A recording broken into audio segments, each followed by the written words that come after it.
This is a show that brings to the forefront newsmakers, entertainers, and those making a difference in our lives and in our world. Each week is a new adventure with topics ranging from the most serious and cutting edge to the most lighthearted and entertaining. This is Taking Care of Business with Richard Solomon. Greetings, everyone. Richard Solomon for Taking Care of Business. And I have the honor, yes, the true honor of having Clint Arthur, celebrity entrepreneur, expert, speaker, television expert, a radio personality. He's an incredible person and someone who knows about business and branding. And so without further ado, thank you so much for sharing your very precious time with us here at Taking Care of Business. Hey, I am excited to be with you on the radio in Long Island. Yeah. You sound like Joe Piscopo there. Well, you know, my roots in Long Island go way, way back. My grandparents lived in Atlantic Beach next to Long Beach. And, you know, I have a lot of time in the Five Towns. And my good friend George Ross from The Apprentice, he lives in the Five Towns. You know, that guy commuted into New York City to work at Trump Tower for 42 years on the Long Island Railroad. Did you know that? Wow, that's a schlep because the Long Beach line, you have to go all the way from Long Beach. You have to transfer at Jamaica and then go all the way into Penn. So it's not a quick ride. Yeah, and you know, it's not a cheap ride either. It's not a cheap ride. No, it's like 42 years on the LIRR. I got to hand it to that guy. I got a lot of respect for him. You know how in restaurants, if you're a patron for a long time and you get the same table, you'll see like a little plaque, like in Fellini's. There's a plaque that, you know, Robert Morgenthau, because he was the DA for a long time, he had like a table there. So I wonder, like, if in his particular car in this particular seat, there's like a little plaque. Yeah, there would be one for my grandfather too. He I don't know how many years, but decades going into the Diamond District. He was an accountant for some diamond company there. Wow, those are long hauls. You know, you have to give credit to the people who wake up very early and they do this in the rain, in the snow, and all that great stuff. You know, in fact, I was just in Long Beach the other day. The boardwalk is beautiful; it's all rebuilt, and you know, the beach is just perfect.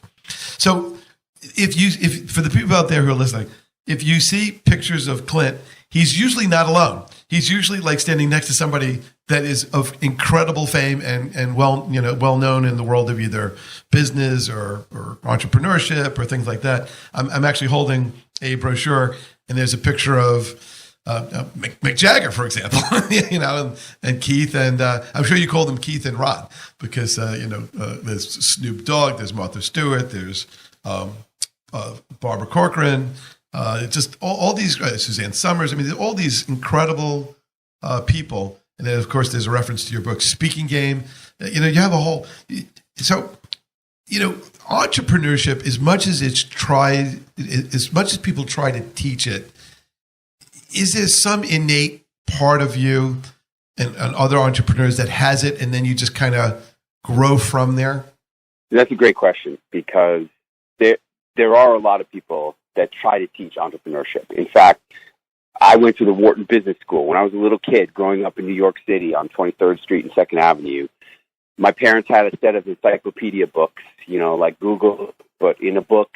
And was it the Britannica? I read about this. Yeah, Britannica. Because that's what I had. The white, I think it was green. White was the green stripe, right? And I read about this thing called the Wharton Business School in a novel, and I looked it up, and it was a real thing. And I said to myself, wow, you can study business. And that's where the titans of industry would send their kids to learn from the best business school in the world. And I decided when I was 14 years old, that's where I was going to go to school. And the crazy part was that, you know, you go there. I look back in retrospect and I see that I should have become an investment banker. I should have gone into corporate finance. But one of my fraternity brothers turned me on to this thing called entrepreneurship. And I'm like, what is that? I didn't even know what that meant. And he goes, that means studying how to run your own business. And I'm like, you can learn that? And that's when I started learning. Now, the thing is that as I've gotten older, I'm now 53, and I've been an entrepreneur since 1999. That's what got me out of being a taxi driver. I moved out to California. I chased the Hollywood dream for 13 years. 6 of those years were spent behind the wheel of yellow cab number 6087. And I was the Wharton taxi driver until New Year's Eve of the millennium. What were you doing that night? Were you getting some Y2K cash out of your ATM? I was worried that the world was going to disintegrate. No, yeah. I was following Prince. I was going to party like it was 1999. I was driving 6087 that night, and in the backseat of my cab were these two guys who were MBA interns at Goldman Sachs. And I'm listening in on their conversation.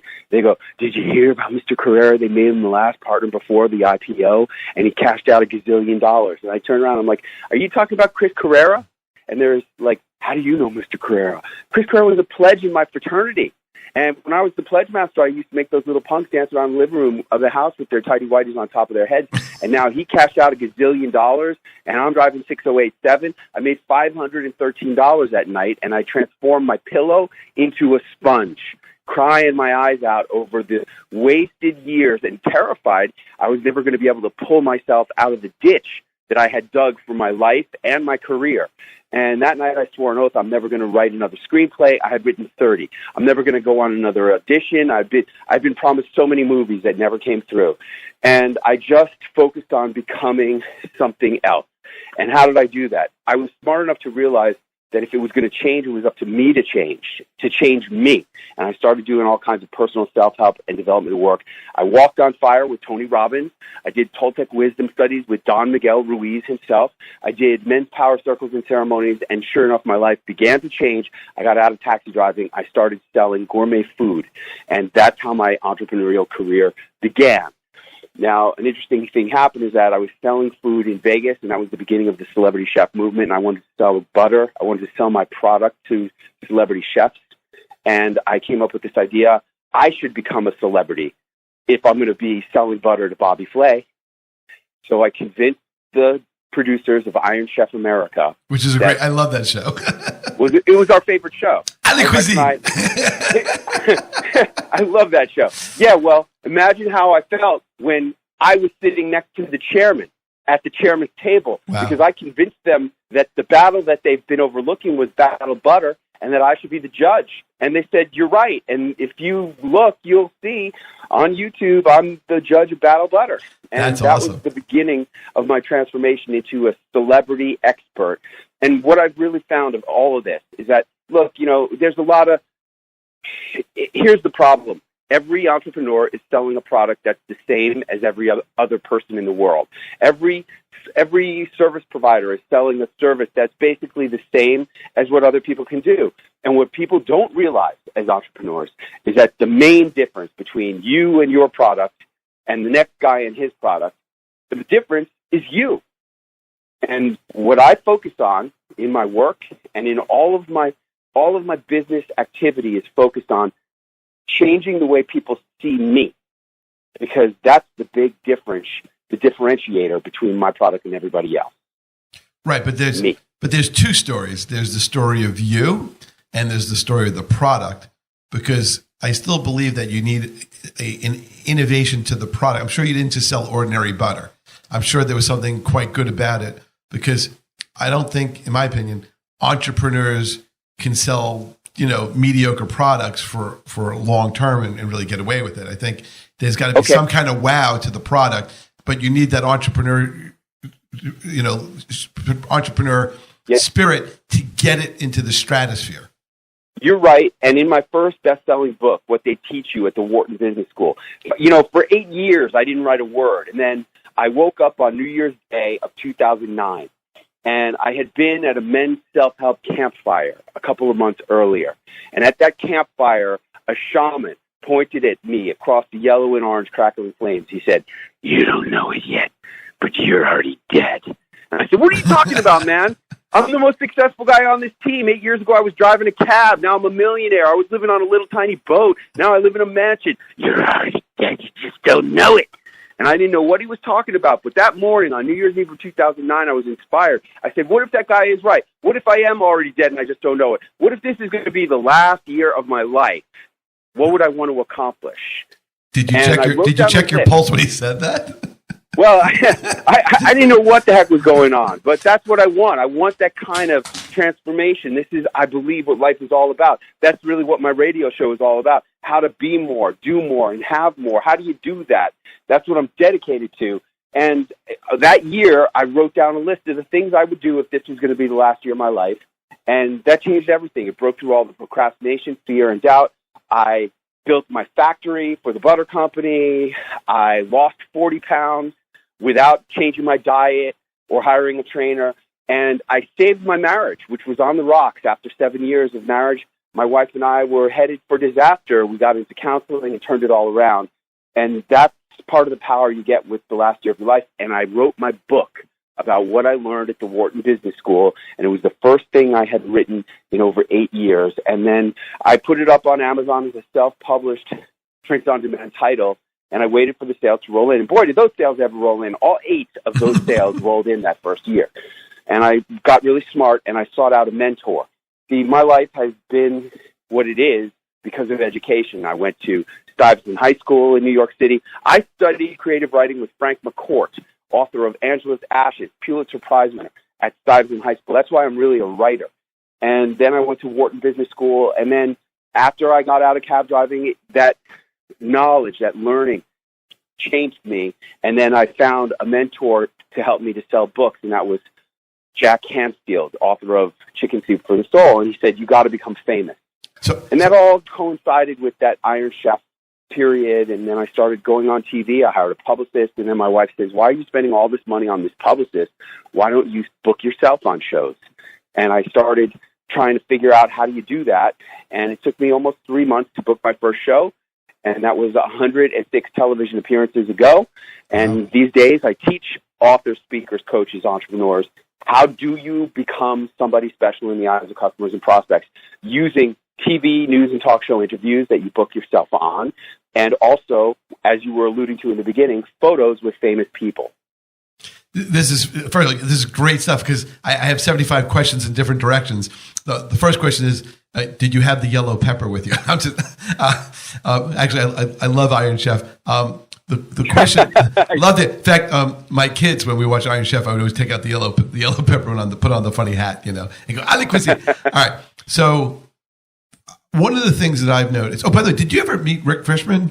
Because I know Rick Frischman. Yeah, because he actually started the radio show with me way back when. Get out of here. Yeah, when Taking Care of Business started, I asked him to do it with me, and he actually, we did a whole bunch of shows together. Because I know him from BEA, the Book Expo of America. Because I was self-published. Also, we have a lot of parallels, and I became friends with Rick. He's a great guy because he was like the publicity guy, and I took all of his courses. Because he would have all those workshops in and around the BEA. He used to have events called Author 101. Author 101. And that's where I began my speaking career, as a matter of fact. Once I created my How Do You Get on TV product, then I started trying to become a speaker to promote it. See, I'm a writer. I'm really a writer. And I speak in order to get in front of audiences to sell my stuff. How do you become somebody who people want to put on their stage? Well, TV was very helpful. I remember, when I first was beginning, one of my mentors was a guy named Brendan Burchard, and he goes, this was fascinating. He goes, I've had the great privilege to share my message on the same stages to Richard Branson and Dalai Lama at great corporations like GE, Accenture, and Amazon. And I thought, wow, Branson, Dalai Lama, I couldn't even get on the same stage as Brendan. GE, Amazon, he must make a lot of money. Now, I have identified what he said as being what I now call a $1 million positioning statement. This is something that all high money earning speakers use when they speak to audiences. They say something that positions them as being a big money speaker. And my other mentor was Dan Kennedy. And, he used to speak, and every time I would see him speak, he would say within the first 5 minutes, when I was speaking in the arena with Colin Powell and General Schwarzkopf and George Bush and Barbara Bush and Donald Trump for the Peter Lowe Success Seminars, that positioned him as somebody special who is super smart and makes a lot of money. And I wanted that kind of statement for myself. I wanted to be able to say something powerful like that. And that's really when I started focusing on the area of personal branding, which I call, and perhaps others do, celebrity attachment. That is you attaching to famous people. So you began this whole segment talking about me with Snoop, me with Brooke Shields, me with Martha Stewart, me with the Rolling Stones. That's celebrity attachment, and I deliberately, systematically, methodically pursue those celebrities I call myself a unicorn hunter. I go and I put myself in positions where I can get photos with those people and ask them a question, which becomes a story. For example, when I met Mick Jagger, I donated a huge amount of money to a charity to make that happen. And I said, "Sir Mick, what's the most important thing you ever learned?" He said, "You can't always get what you want, but if you try, sometimes you might find you get what you need." And, it's funny. He's just reciting a lyric from a song, but it's Mick Jagger, first of all. And second of all, he's absolutely right. You can't always get what you want, but if you try, you can find you get what you need. And I know the listeners didn't tune into this radio show wanting to hear that they should be in photos with celebrities, but I'll tell you what. If you want to stand out in a crowded marketplace, if you want to differentiate yourself from your competition, if you want to raise your status in the eyes of customers and prospects, you may not want to get these photos with those people, but those photos will help you to do it. I'm a big believer in that, because over the 15 years that I've been on radio, I've been lucky enough to interview people like Tim Russert, Ed Koch, Steve Wozniak, Cousin Brucey, Dr. Ruth, and every opportunity that I was able to do so, I made sure that there was a picture of me next to that person. And I have a whole gallery of pictures of me with astronauts and people who've been in space and, people who have worldwide recognition. Because I learned from the same people that kind of, mentored you in a way. Because I knew, Jack Canfield and Rick Frischman and Bruce, the ethics guy. So a lot of us all kind of learned the ropes kind of together. So I learned that and I embraced that. And you'll see. Speaking of astronauts, when I spoke at West Point with Buzz Aldrin a couple of years ago, I said, "Buzz, what's the most important thing you ever learned?" He said, "Nothing is impossible." Yes. And I know that a lot of people are thinking, become a celebrity, get pictures with the Rolling Stones. Who am I to be doing that kind of stuff? That's not what I'm about. I'm just me. I'm nobody. Hey, look, celebrity positioning is a marketing strategy. People completely misunderstand this entire thing. They think it's about ego. It ain't about ego. It's about having impact, influence, and income. And if you want to maximize all three of those things, you need to become, quote unquote, somebody special in the eyes of customers and prospects. Another name, a shorthand form of saying that is being a celebrity, somebody who is celebrated for who they are and what they do. And my work today is really all about helping authors, speakers, coaches, entrepreneurs, experts, CEOs, business owners to become celebrities. All right, with that, we're on fire here at Taking Care of Business with Clint Arthur. This is Richard Solomon. We'll be right back.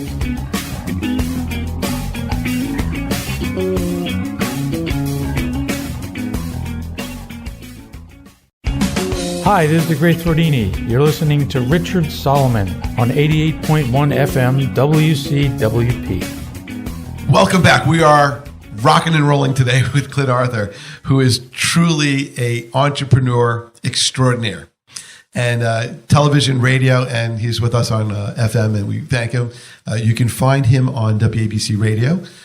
He has a great radio show, and he's got great books, and he's somewhere on the television as an expert here and there. So you never know when he's going to pop up. So I think it's ClintArthur.tv is your Yes, it is. And the show is called The Greatest Show of All Time on WABC Radio. 7:70 a.m. At 7 p.m. on Saturday nights. If you're an entrepreneur, business owner, CEO, author, speaker, coach, anybody who has skin in the game and wants to be more, do more, and have more, how do you do that? Well, that's what the show is all about.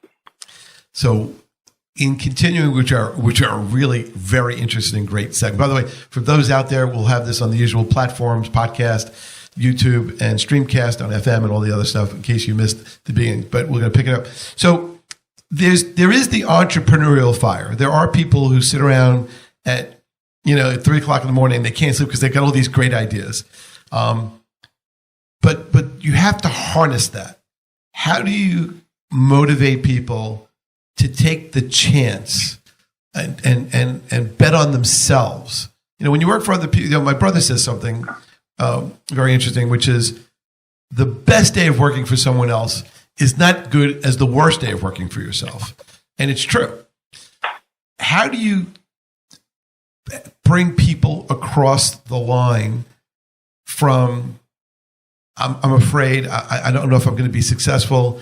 There's a lot of people out there doing something similar, this and that. How do you get them across that threshold to get them into the game, to get them on the path that they can see that there's an horizon of success, of unlimited potential? How do you do that? All right. Well, look, I don't know that I'm not here to talk people into becoming entrepreneurs. You know, it is a dangerous thing. And if you don't know what you're doing, you're going to have a hard time. A lot of people struggle for years just to get crumbs because they don't understand that if you have a product that doesn't have unique positioning in the marketplace, that your only choice is to position yourself as a unique entity in the marketplace, a celebrity in the marketplace. They don't understand that. And when you don't understand that basic concept right there, you're going to be fighting just to get crumbs. So I'm really not. Well, what do you do with people who are on the fence? On helping people to become entrepreneurs. It's really helping people who have decided, yes, I am an entrepreneur. I want to be more successful as an entrepreneur. That person, I have a chance to help. Okay. Now, one of the things that I've kind of learned a lot about business by advising a lot of business owners as an attorney, I've really learned a lot about all kinds of different businesses, plumbing, electricity, drywall, crane rental, concrete, a television. I actually represent a foreign language television station. So I have a really wide variety of people who and I really learned a lot from all these people who have taken chances and started businesses. But what's interesting is a lot of these people are really small businesses, but they became successful despite being small and despite the pressures of not growing and to become too big. Who were the people that you think were most instrumental in getting you from your first, say, 2 levels to where you are now, especially as a radio host and as a television expert? Probably my most influential mentor was Dan Kennedy. Okay. And he's the author of a lot of books. And, what I really picked up on from him was that you need to be a celebrity. He says, your number one job as an entrepreneur is to raise your status in the eyes of customers and prospects. And if you're not whoing, becoming a bigger who, then you are doing the wrong thing. If you're not whoing, you are doing the wrong thing. And really, that's all I do these days, is focus on becoming a bigger who in the eyes of customers and prospects and helping my clients to achieve that same result. When you went to school, did you study any broadcasting or anything like that? No. So you're obviously a highly talented speaker. You're dynamic. You're energetic. It comes through just in the way we're just talking. I feel it. I just feel it. You didn't go to school for broadcasting. By the way, neither did I. But yet you are really, so well poised in this. So how did you grow into being the very confident, person that, I remember the first time I was on Good Day New York, actually the only time. And I remember when the camera zoomed in, I was like, oh my God, and I've been, on my feet talking, as a lawyer, a public speaker, courtrooms and appeals and all this other stuff. And yet when that camera kind of moved, the robotic camera just kind of moved in, I was sort of like, what, it was fine, but you are so confident and you exude a certain aura that I can't really explain. Now, that you didn't learn that per se in any school, but yet you either grew into it or you figured out how to do it. How did that arise? Because I'm trying to show people that, it can happen just like you do. Okay, that's a very interesting and complex question. Well, that's my job. Yeah. Okay. There's nothing that can replace experience, but how do you get to the point where you can get enough experience? I have been really fortunate. I identified the fact that I love to learn at an early age. I really do. I love to learn. When I have a good teacher, I love to learn. So much so that when I was at Wharton, I had this guy, you know the term WASP, White Anglo-Saxon Protestant? Yeah. Yeah, everybody knows that term, right? Yeah. You know that somebody invented that. His name was E. Digby Baltzell. And he wrote a book called Social Stratification in America in the 1950s. He was one of the most legendary professors at the University of Pennsylvania. I studied with him when I was a senior. And he had a rule. He said, if you're a graduating senior in my class and you get an A on any midterm, you automatically get an A in the class, and you don't have to come to classes anymore. You're done. Well, I got an A on the first midterm, but I kept going to the class because I love to learn. And when I get a great teacher, even if I'm not required to be there, I still go because I want to learn. And lucky for me, I kept going because on the last day of the class, he got all misty. This was his last class that he ever taught. He retired. And he goes, you want to know how you live a successful life? And I'm like on the edge of my seat. He goes, if by the time you die, you have one true friend, that's how you know you lived a successful life. And I could tell, in his case, he was thinking about his wife. And it was one of the decisions that I made when I decided to get married. I thought, that would be a good way to make sure that I have one true friend. And I really do believe that in order to learn how to be a great anything, you need to observe others who are currently great at that. So I make it my business to see people speak.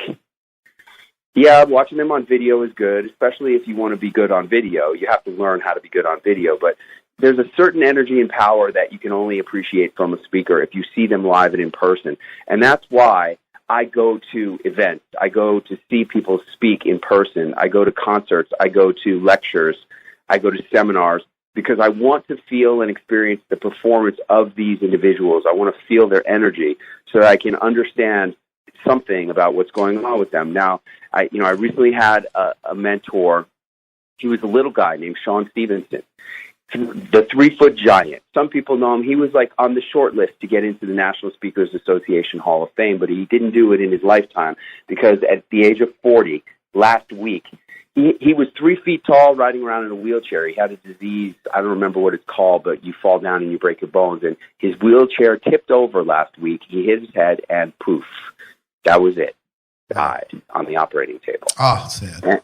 Okay, and I took his seminar 3 times trying to learn from that guy. And one of the things I learned from him was about expressing your internal monologues, saying the things that you think of, that people can't hear. And, earlier on in the first segment, I was really expressing some of my internal monologue when I was talking about the shaman. When I was thinking, what if this was going to be the last year of my life? That's not stuff that I said out loud. Those were my internal thoughts. That was the externalization of my internal monologue. And I learned that from studying. So the answer to your question is, it's a combination of experience from going on 107 TV appearances, determination for making myself go on 107 television appearances when I sucked in the beginning. And despite the fact that I sucked, I knew I was going to suck and I was going to keep going. And then studying from the best, seeing people perform and studying them. Now, for example, I wrote a book about Donald Trump's performances, not because of his politics, but purely because as a speaker, the guy was getting paid $1 million per appearance. Wow. And he was the most successful speaker of all time before he became who he is today, the politician. And when he was still a speaker, I wrote a book about how he performed. I wrote a whole book about him. I believe, and I tell my students a lot, that writing a book makes you better at whatever topic you want to be an expert at. If you want to be a great accountant, write a book on accounting. It'll make you even better. If you want to be a great performer, speaker on TV, I've now written 3 books on how to perform on TV. 3 different books. One was called Performance, one was called The 21 Performance Secrets of Donald Trump, and another one was called Break Through Your Fear of Public Speaking on Local TV. Because for those who are afraid of public speaking, and there are a lot, although I was, Richard, I was amazed to see that fear of public speaking, glossophobia, used to be the number one fear. You know what it is today? Fear of government corruption. Oh, really? Okay. Yeah. Shocking, huh? But anyway, for those who are afraid of public speaking, I do believe that going on local TV is the best way to break through your fear of public speaking, because it's just you and one person having a conversation, but it then gets broadcast to thousands, hundreds of thousands, millions, and you're just having a conversation with a person. And if you could do that, you can build from that as a starting point. So how did you take all of this and come to WABC and say, all right, I want to do a radio show? What was that transition, and how did you, obviously the radio platform, especially some platform as distinguished as WABC, with a huge signal in probably the most commercial city in New York, in New York State, as well as the country. How did that come about? That's a fascinating thing. Almost nobody can walk in and just say, hey, I want to do a show. It just doesn't happen. What I did. That's exactly what I did. I walked in, I said, I want a show. And it's pretty amazing, because when I decided to have my event at Carnegie Hall, the deciding factor was that it was going to be hard. The reason I decided to do it was because I knew it was going to put me under a lot of pressure, and I do believe that you cannot have a diamond without pressure, and I want to be a diamond. So the reason I decided to do it was going to be hard. As President John F. Kennedy said, we do these things not because they are easy, but because they are hard, right? That's the first thing that came into my mind, yes. There's a lot to that. And one of the things that came out of it was, I was talking to my wife, my one true friend, right? And I said to her, what if I had a talk show in New York City? Maybe that would help us to get people to be aware of our event at Carnegie Hall, and maybe more people would come.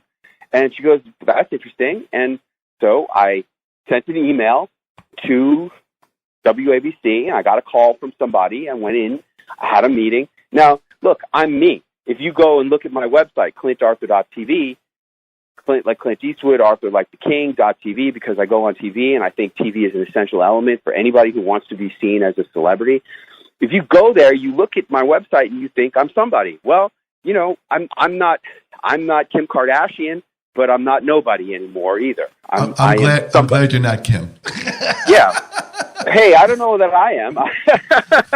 I don't know. I might have a lot of fun if I was Kim.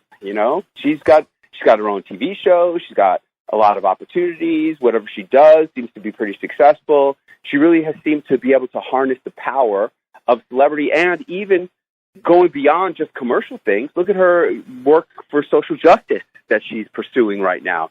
Whatever you may think about what she's doing something, that's for sure. She's changing the prison system and the penal codes, and she's going to become a lawyer just because she's a celebrity. She's changing her world and molding it into what she wants it to be, because she has the power of celebrity.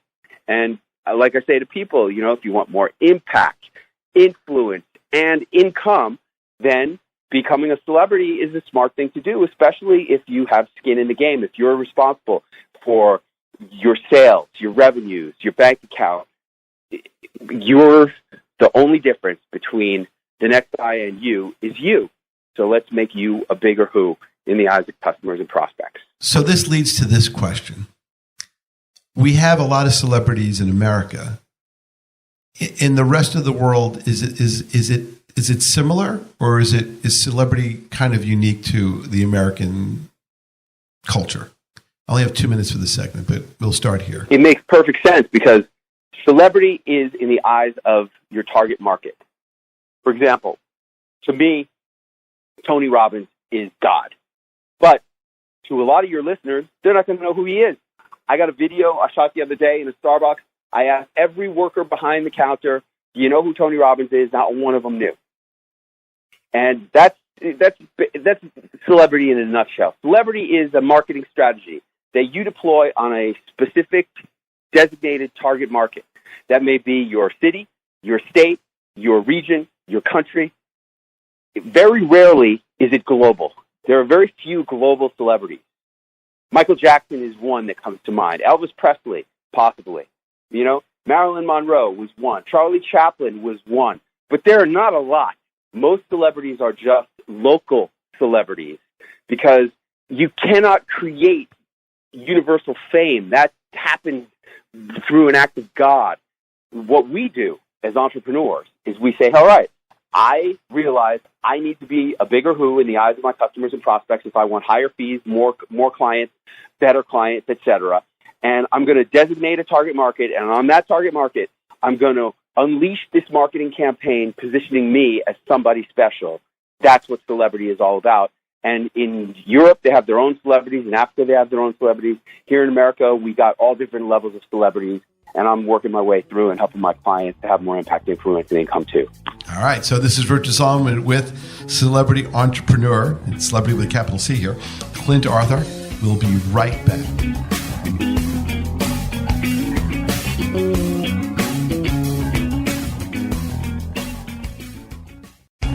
Hi, this is Anastasia Zotos from Athens, Greece, and we listen to Richard Solomon on our computers, and we love it.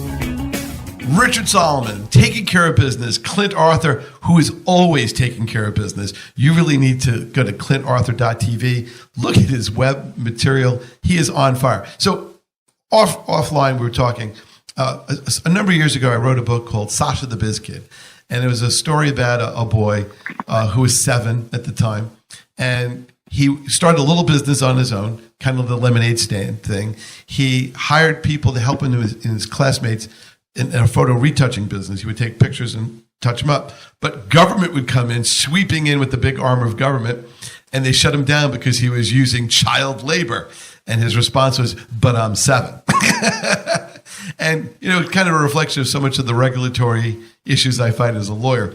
But that sparked a memory for you. So 100%, because one of my speakers at the Living Legends of Entrepreneurial Marketing at Carnegie Hall event is a man named Walter O'Brien.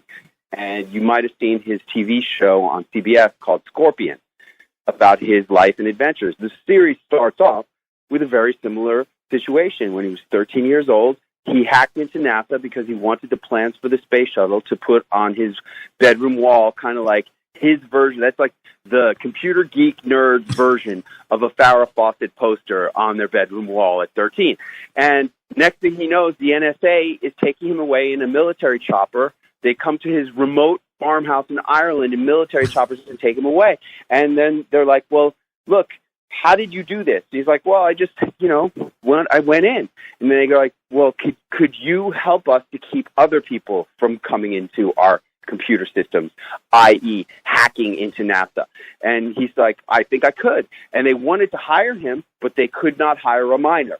So what he had to do was he started a corporation. He was the CEO of the corporation. They hired the corporation, and in that way, he got to work for the NSA and other 3-letter agencies of the government and major corporations around the world who had problems that needed to be solved by his massive intellect. Einstein's IQ was 160. Walter O'Brien's IQ was 197. I know that because when I was looking at the history of Carnegie Hall, who were the people who have spoken at Carnegie Hall, I saw that Einstein spoke there, and when he was Professor Einstein, and that his IQ was 160. Other notable people who've spoken at Carnegie Hall, other living legends include Winston Churchill, Teddy Roosevelt, Franklin Roosevelt, Martin Luther King, and all kinds of super smart people. And that's why I was so surprised that Carnegie Hall has never had a business conference. They've never had a multi-day event, and they've never had an entrepreneurial event within their halls. The Living Legends of Entrepreneurial Marketing is the first of all 3 of those categories. It really is a groundbreaking event, and they're very excited to have it. I was talking with them today, and we're very excited to have this experience with Walter O'Brien talking about how to solve problems in your day-to-day business. It's funny, you're talking about something so intellectually powerful as hacking into, a remote, secure, high-level classified system, and then you talk about day-to-day problems. Is it the same skill set to solve day-to-day problems as it is to tackle the major ones or the nearly impossible ones? I really don't know. I'm not an elite problem solver. Walter O'Brien is. And, it's not my business to solve problems. Although I solve problems every day, my business is not solving problems. My business is taking care of business and doing the things I know how to do. That's why I brought him in as one of my legendary entrepreneurial speakers and experts, because I want to learn about that. You're right. It's a great, but there's other questions, like Martha Stewart. And it's interesting. Martha Stewart, she used to be the top of the world. And then she was the next day the bottom of the world, the dregs of society. Camp Cupcake. And then you look at her today, she's back on the top. She is practically a billionaire. She's hosting a show on TV with Snoop, arguably one of the most famous entertainers in the world today. And she's doing great. And I want to know from her, how do you come back from an adversity like that? How do you not end up dead in a prison cell like the other billionaire recently? How come you come out and become better than ever? All of these things and more. How do you make yourself into a international brand name? How do you do that? And these are all questions I don't know the answers to. That's why I've paid Martha Stewart a lot of money to come and talk to me and my audience. I'm going to ask her questions, and hopefully we'll get some really good answers from her and the others, and including Ice-T. Ice-T was a grunt in the U.S. military, in the U.S. Army. He came out, he became a gangster, and then he became a recording artist, won some Grammy Awards, and became an actor. He's been on Law & Order for 20 years. How do you deliver a consistent character that maintains its freshness? That's an important element of entrepreneurship that I have identified that very few people even know about, let alone talk about. I think I'm the only person who talks about the importance of consistency in business the way I do with my students. And I want to ask Ice-T, how do you have consistency and freshness at the same time and become a star of your own reality series and get them on networks and produce documentary films? Like, did you know he produced a documentary film called Something from Nothing? No. I mean, that sounds fascinating. If that doesn't sum up the entrepreneurial journey, I don't know what does. And I got a whole lot of questions for him and Jerry Greenfield from Ben and Jerry's Ice Cream. Yes. He took Stover cream and sugar. He mixed it up in a bathtub in a garage and recently sold it for $336 million to Unilever Brands. Isn't that the entrepreneurial dream? Isn't that what everyone wants to do? Build a company, make a lot of money, get famous, sell it to some giant corporation, sail off into the sunset. How do you do that? That's what these living legends all have experienced. They've done it. And I want them as my mentors. And if you want them as your mentors, that's what's available at the Living Legends of Entrepreneurial Marketing Conference at Carnegie Hall, September 26, 7, and 8. And I wanted your listeners to know that if I'm going to give out my phone number for you to call if you're interested in coming to this, and you have to give the call letters of the station, right? What's the call letters that they need to give? Because I'm going to be donating money from every ticket sold with this call letter code back to your public radio station, Richard. WCWP. WCWP. You call 212-888-2999, 212-888-2999, and you say, WCWP, I want to be at Carnegie Hall.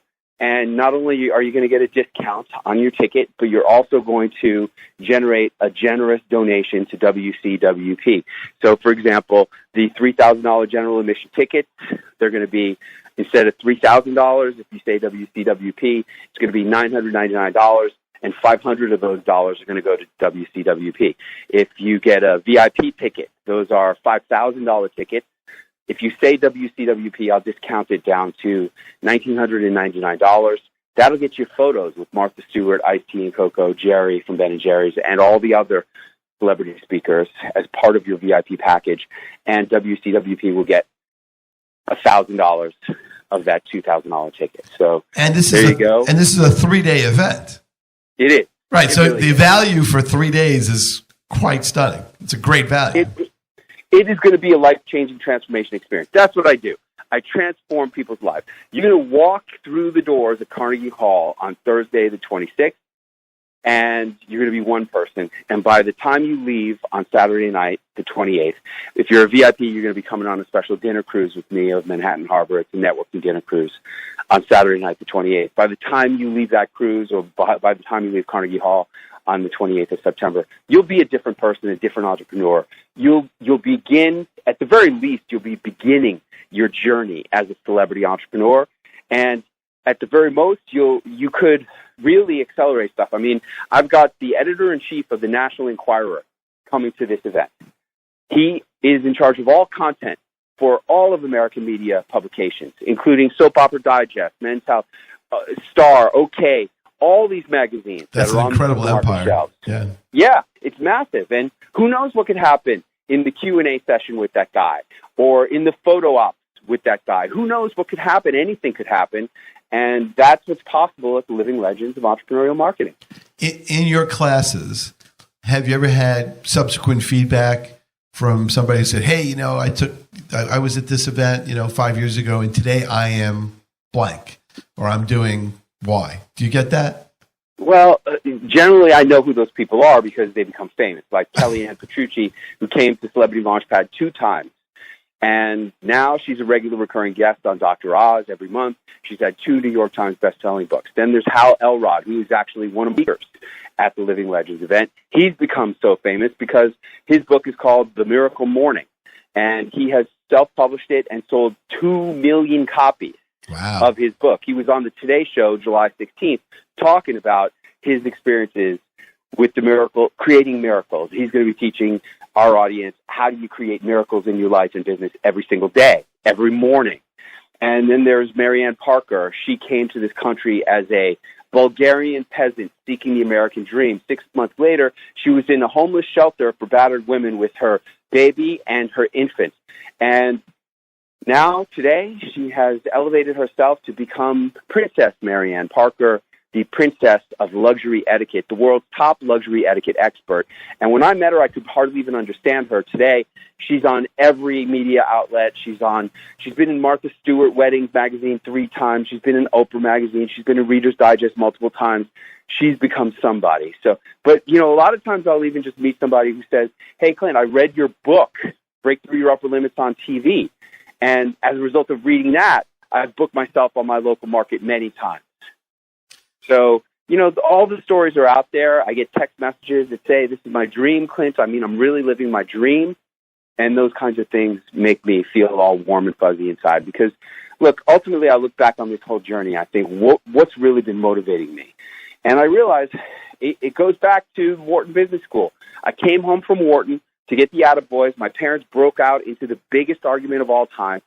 My dad stormed out of the house. I said to my mom, Mom, the way he resents you all these years, have you been cheating on Dad?